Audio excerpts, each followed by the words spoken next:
Okay, so last time we talked about the Winston Shrout case. The trial was supposed to be in June, but it's been moved to October. So I thought I'd make a quick little update on what's going on with the case, just to fill some time. If we go to the docket, go back to March, he filed a. Where was it?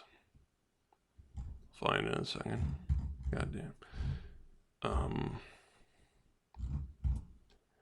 Filed a motion to dismiss, and it was denied. And he also filed a plea in bar and demand for written bill of particulars by Winston Shrout, which was denied on April 18th. Now, I happen to have a copy of the plea in bar and written bill of particulars, and I thought it'd be good to discuss what this is. Because it gives you an inside look at how these guys work. Basically, the plea in bar. Basically, it consists of Winston saying over and over, "There's no evidence of this. There's no evidence of that. There's no evidence of this. There's no evidence of that."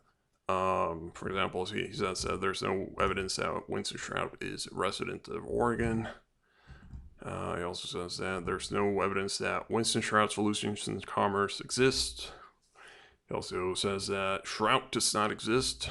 In uppercase letters. There's no evidence that he received gross income. Blah blah. And I thought it was also interesting to look at. He writes Winston Shrout, a real party in interest, sole shareholder in Winston Shrout, uppercase letters. Again, going back to the whole straw man thing. Shrout thinks that if your name's written in uppercase letters, it's magically something else. Which word is not true. Anyways. So that's a plea in bar. Now here's the written bill of particulars. Basically, it's a whole bunch of questions, and he says that if the prosecution doesn't answer these questions, they have to dismiss the case.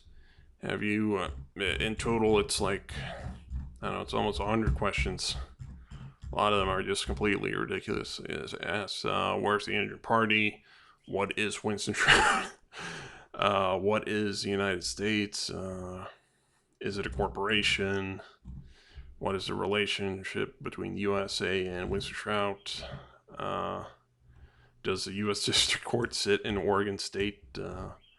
Where's the contract between Winston Shrout and Winston Shrout? What is the Enabling Act for 26 U.S.C. 7203? Can a legal fiction be injured? Blah, blah. And finally, he says that if you don't answer this, that they have to pay him $19 million. Obviously, this was just dismissed because it's ridiculous. But Winston Shrout is not smart enough to know that. And, just for context, you can go to Meads v. Meads, which is a Canadian case, so, it discusses a lot of things that are pertinent. If you go to paragraph 447, it describes this kind of thing. So this is what falls under a unilateral agreement. Basically, quote, the unilateral agreement says that the recipient has a certain window of time to respond and disagree, otherwise they are agreed to the terms of the unilateral agreement. Only problem is, of course, that, as it says here at the bottom,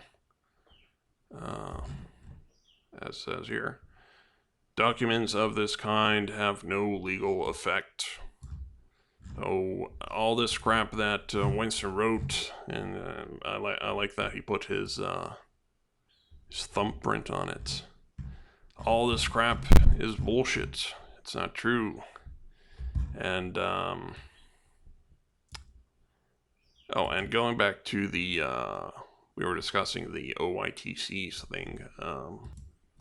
Okay, one more quick thing about the plea in bar. We see that the judge's response here. The court described various portions of the pleadings as nonsense and legally meaningless. See attachment A. The court also indicated the pleading does not present any question to which the government was required to respond to. Nevertheless, the government submits a limited response. Blah blah. It says frivolous nature. Blah blah. And essentially, basically the response is it's frivolous and legally meaningless.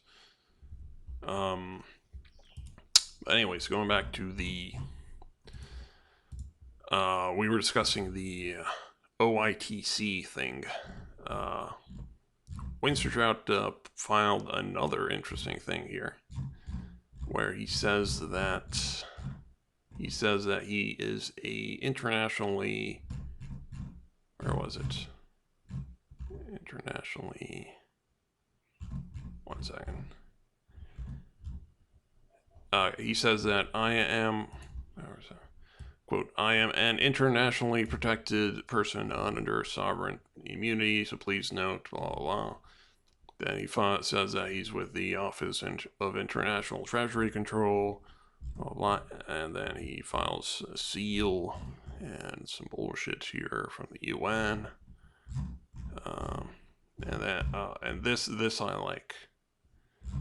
He sends in a letter from Racy Dam of the OITC saying that Winston Shrout is sovereign and blah blah blah.